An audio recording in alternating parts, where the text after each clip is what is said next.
Welcome to In Conversation with writer and editor Sheila Bender, discussions on writing and the writing life, a monthly chat with writers, publishers, and those who support the literary arts. Today, Sheila Bender is talking with Olympic Peninsula author Christi Killien, now Christi Glover, about her writing career in young adult fiction, personal essay, and now a blog called Farmlet, living simply and cheaply on our teeny tiny farm in western Washington. Hello, this is Sheila Bender in the studios at KPTZ. It's my pleasure today to be interviewing Christi Killien, who lives in Olalla, Washington now, and has been an author for a very long time. Some of her young adult and children's books are still available. All of the Above is one, Artie's Brief, and The Daffodils. She maintains a website in which you can link to her free novella, A Bear's Tale, to another book, which we'll talk about later, The Fava, the Sun, and the Holy Goat, A Year on Our Farmlet, as well as read some of her essays.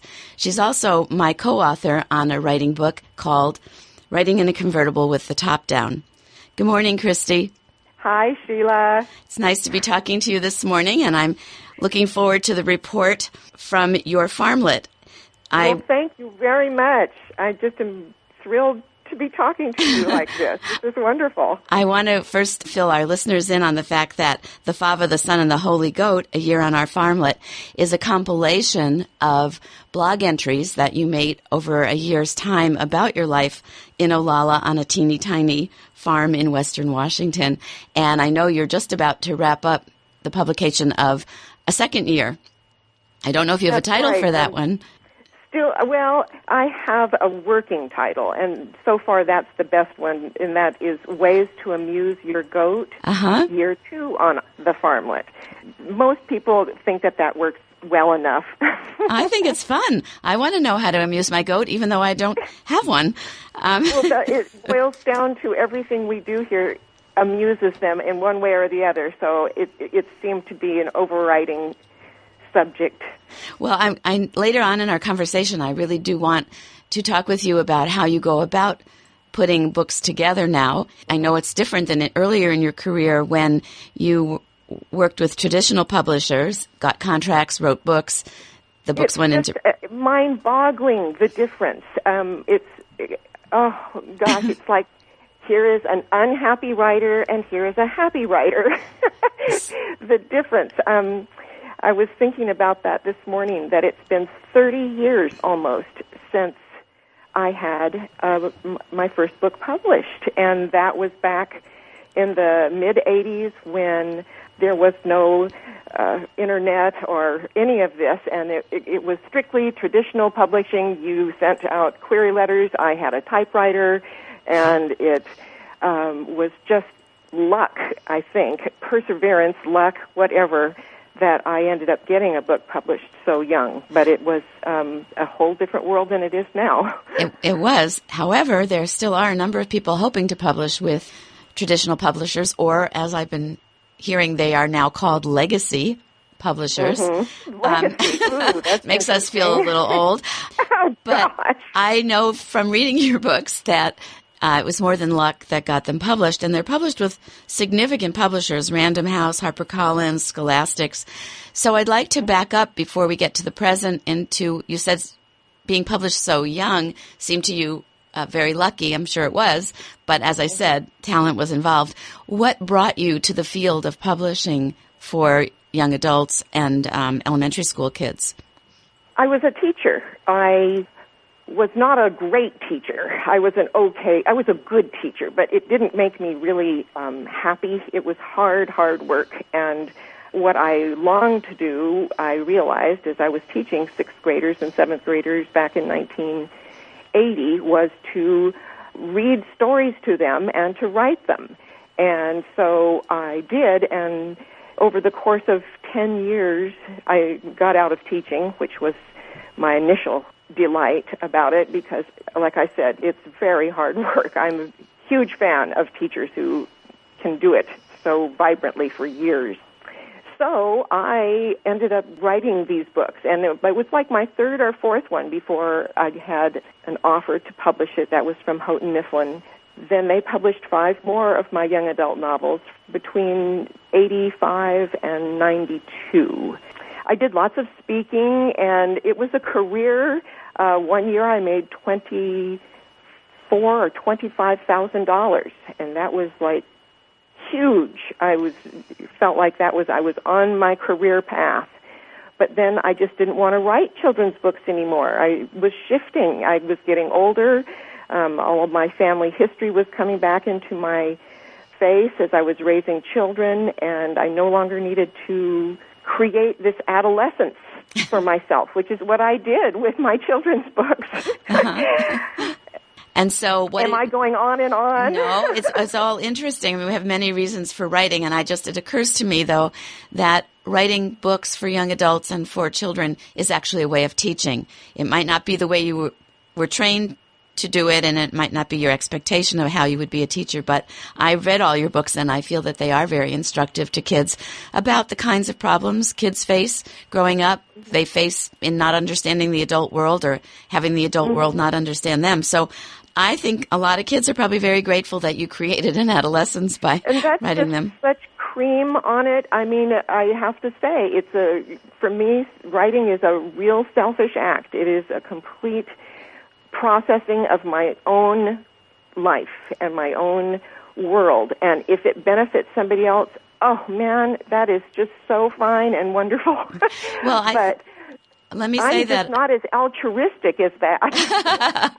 It's okay. You don't have to be when you're writing, but when that work goes out into the world, it goes out into the world for a reason, and you allow it out, which is... And that, Sheila, you're right on, because that is what it is about blogging that is so different for me. I mean, it's not only that I have complete control over it. I don't have to be submitting literally to publishers all the time, but there is this audience that I know cares. I mean, that there is a real community that gets sort of built there, and it's very satisfying. I can hardly, it's not like I'm writing in this place for years and years and years and then getting some feedback. Right, right. But let's back up just a little bit more, because I know there was a period of years where you were transitioning from the writing of children's books. You mentioned it when you said your children were getting older, you were getting older, and you were processing family history that was coming back. And what was the genre that you chose to do that in? Well, that's where you and I crossed paths, and that's why, I mean, right at the tail end of my children's book worldness, even though it was in my heart, it was the tail end. It wasn't at the tail end. Then you introduced me to personal essays, and it was like I had no idea that they could be so helpful personally. I truly had the idea, like you do when you're in high school, that is an assignment. Right, a burden. And so I ended up writing essays instead, and it turned out to be so helpful to plumb these family stories and to let them echo in my own life with things that were happening as I was raising my own children. And they were adult things. I had tried to write adult books then after the adult novels, and they just were not good. All three of them, they just sit there still in their boxes out in the shed. I can't completely destroy them. I don't think you should. Yes, well, I look back at them, and I learned a lot with that writing. I don't write every day. I take notes every day toward my blogs. But back in those days, I really did write every day. It helped. It's made it where I have some skills, a skill set. You certainly do, and I just want to interject that when you left the children's book publishing world and entered the personal essay world, that way of publishing was quite different. And as I remember, you submitted your essays to literary journals. Oh, no pay whatsoever. What a terrible influence I was on your life. I know, we joked about that, but, I was going, well, Sheila, we're going to get paid for this, aren't we? And you were like, this is the poetry world, literary journal world. You get copies. Yeah. And so, but by that time, I didn't think of the writing as a career so much anymore. So you were happy to get your copies. I was happier doing... not having somebody else say to me that this is the only thing that we'll publish of yours. Mm-hmm. And so now that we have people a little bit caught up on the trajectory of your career, tell us how you got into blogging. How I got into blogging? Well, let's see, blogging is maybe a couple years old now, I guess. I've been doing a blog for 2 years, and when I first thought of doing it, it seemed just very uppity, kind of audacious. What do I have to say? It seemed like bloggers were more like the people who were professors at universities and stuff like that. Since then, the speed of this is just, it's hard to even fathom. But right now, lots of people, I mean, it's a very common thing for people to have blogs. But I got into it because I have a friend I met online who I was reading his novels for him and giving him response to them. And he started a blog.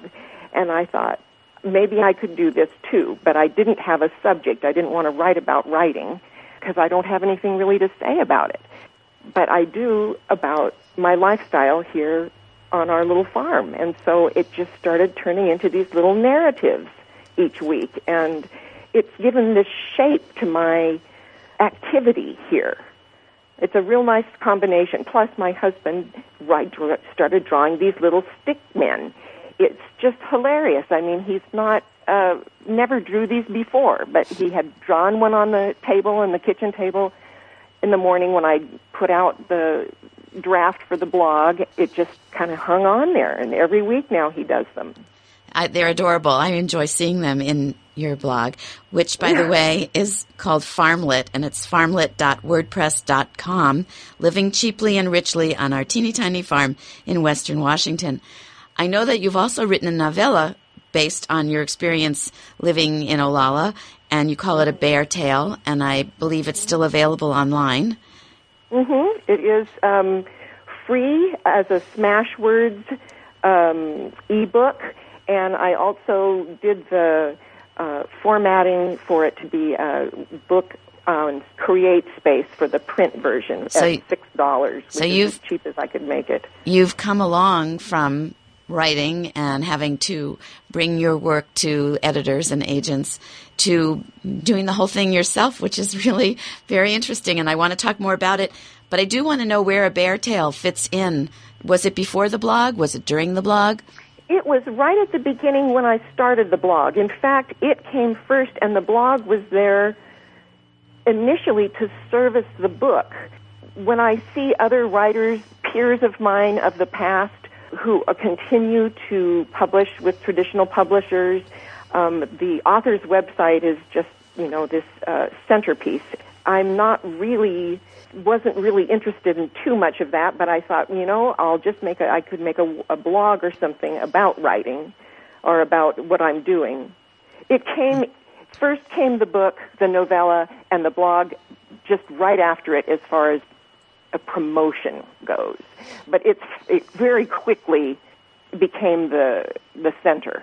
You are listening to KPTZ 91.9 Port Townsend. In case you've just joined us, you are listening to In Conversation with Sheila Bender, discussions on writing and the writing life. Today, Sheila is talking with Olympic Peninsula writer Christi Killien, now Christi Glover, whose blog Farmlet about life growing vegetables and raising goats and chickens in Olalla, Washington, has garnered attention worldwide. It seems to me the phrase, once a writer, always a writer, kind of has staying power with you. It's the way it's a tool. Sometimes I think of it as a tool, like, a hockey player has skates. It's what I do to play the game. Whatever it is that I'm doing, I process it with the writing. And it's been that way for my whole life, really. And I can't really talk very articulately about it. I just know that it's my way. I don't want to structure my whole life around it. I want to use it. Mm-hmm. Well, that's what you said. You said having the blog gives shape to the ongoing activities of your life. So it's a tool for... That's right. Right. My daughter used to she said one time someone asked her, she was just started dating. I have 3 kids in their 20s, and one of them just started dating this guy a couple months ago, and she was introduced to his family, and they wanted to know what I did. And she's always said that I'm a writer, And so this time she reported to me, she said she's a farmer and she used to be a writer. Well, she better read your blog more often so she knows you're still writing. But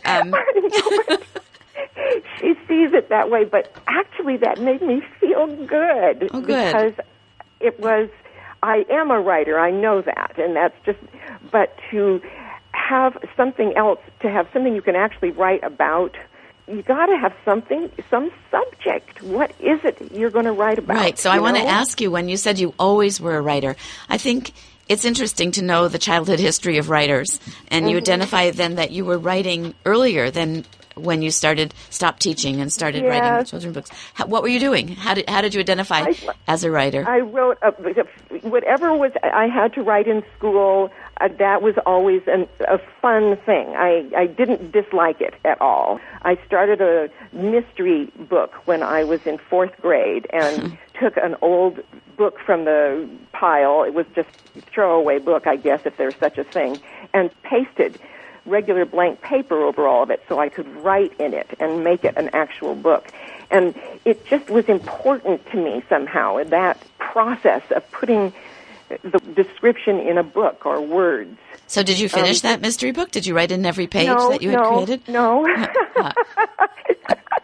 But I'm sorry to say I didn't. I still have it. Oh, good. I think I turned it into a book about my boyfriends, and a list that I always referred to or something. Oh.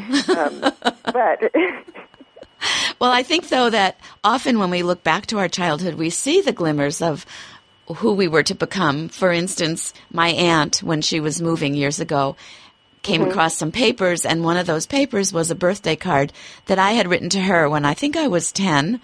It's a little booklet, all in pencil, with stick figures, and it's called How to Have a Happy Birthday. And it has pages and pages of what you're supposed to do to have a happy birthday. They all involve getting presents and eating cake and that kind of thing. Sheila, that is such a good story. I mean, that is you today.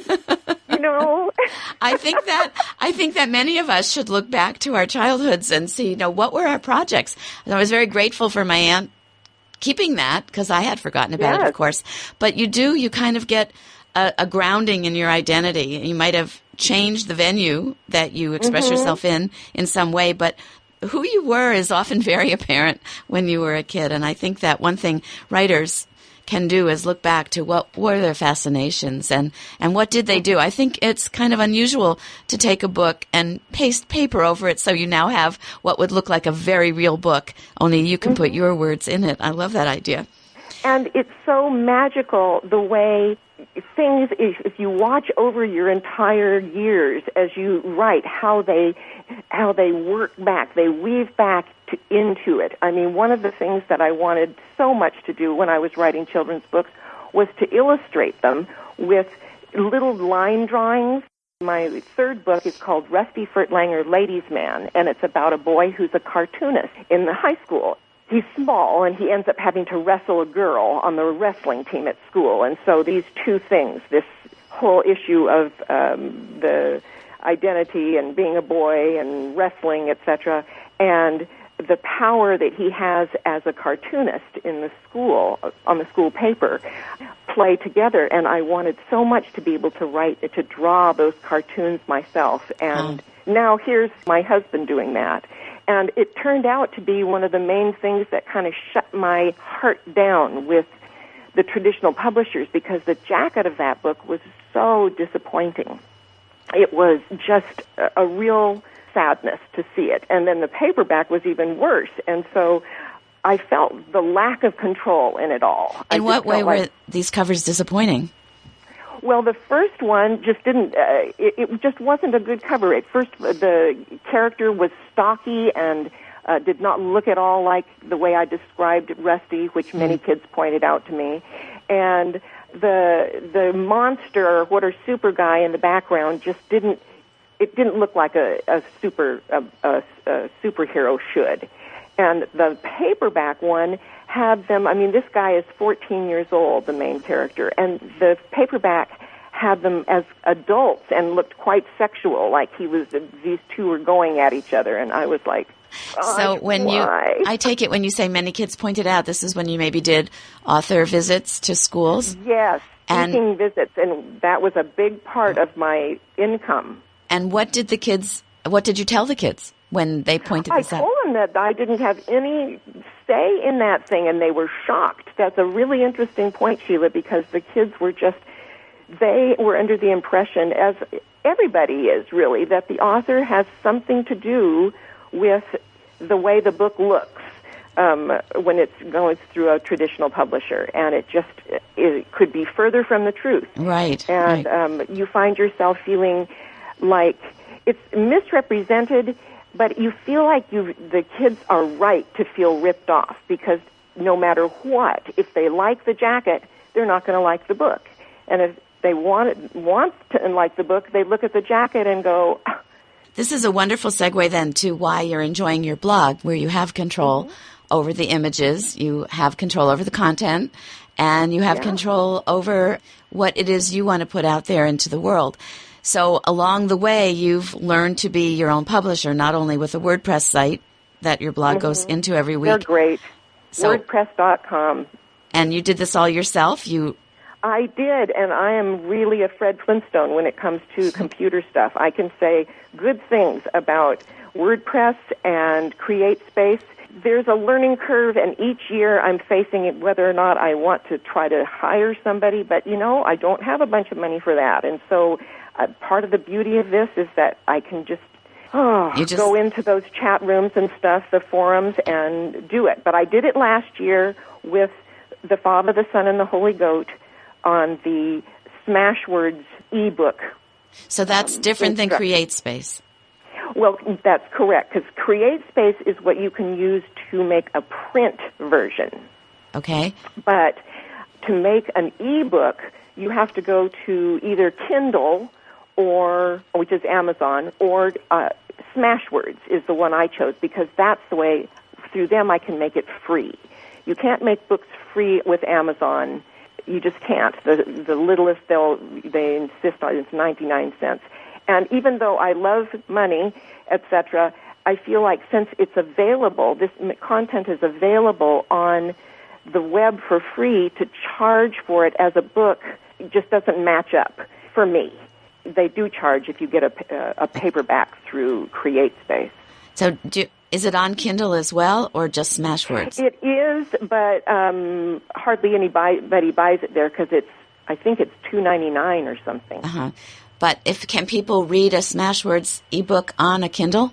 Yes. Smashwords you can read on any of the ebook e-readers or whatever, and your computer, whatever.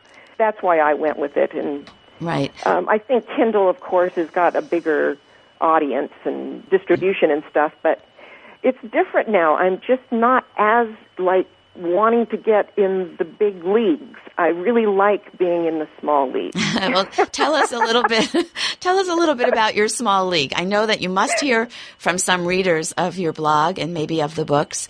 Uh-huh. Who are they? Well, who are they? I've got friends in Tasmania, Australia now. I have them all over the United States, people in this area. Each blog frequently brings in neighbors and their characters. On the blog itself, I have a tab that's called Cast of Characters, which was requested by a reader because he was losing track of who they were. So it's something that our whole community here, I've got several neighbors who are quite involved in it. They like to read it, share it with their friends.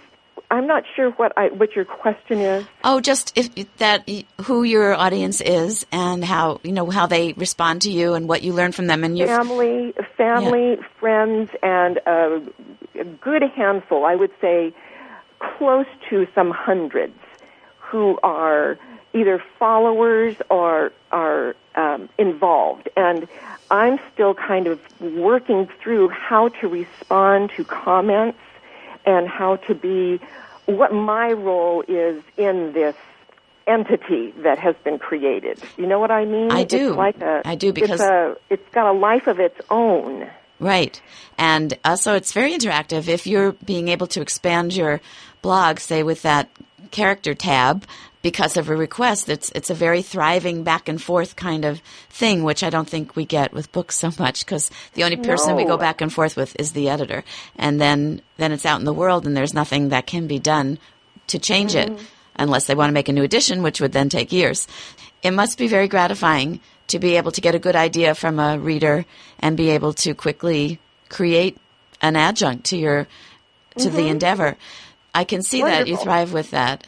And I love the idea that writing for you is a tool for processing what's happening in your life, and that your lifestyle switch from city life where you were teaching and writing to rural life where you're a farmer, as your daughter has identified you, has provided for you a substrate, something to really enjoy putting together in the written form. And I think that part of what we've talked about here is that when you were writing children's books, you thought creating an adolescence. Maybe you didn't know that then. Maybe it's something that you learned after writing so many of them. I really didn't know it then. I would have been insulted. But now you see it, and you know that the personal essay was your bridge from that writing to, let's call it, your adult writing, even though I believe that your children's book writing was quite adult, because it takes an adult really to create an adolescence. Oh, I totally agree. I could just access those feelings of adolescence so easily. I mean, they were right there, wanting to be given life. Right. And now the life that you're providing in your writing is coming from your environment. I know A Bear's Tale is about the appearance of a bear in a neighborhood like yours and the different reactions that the people have. It's a novella. Yes. It's a wonderful read. And your blog is a way, and I love the fact that your neighbors are enjoying it, and it's a source for the whole community to have entertainment and take pride in what it's doing. And it's so different than, for instance, near where I live, there's Egg and I Road. And Egg and I is a very famous book in which the writers really upset the neighbors by making making them into characters that were less than appealing. And so you're moving in a whole different, very modern direction. And we have to wind up. I could talk to you for many more hours about your endeavor, but I was wondering if there's anything you would like people to know before we close our conversation. Oh, just that I just don't. Oh, Sheila, I don't have anything knowledgeable to add to what you just said. All right. Well, I'll do the closing then. Thank you very much for calling. Oh, okay. Well, let me just do a little closing, and then you can say goodbye. And in closing, I'd like to say, Christi, thank you so much for sharing your experience and for your honesty today about your feelings as a writer and your progress as a writer and person. It's been really fabulous to hear that. Thank you so much. Thank you. Goodbye, Christi. We'll talk to you soon. Bye-bye. In Conversation is produced by Sheila Bender and edited by Charlie Fleischman. Production coordinator is Mike Schlexer.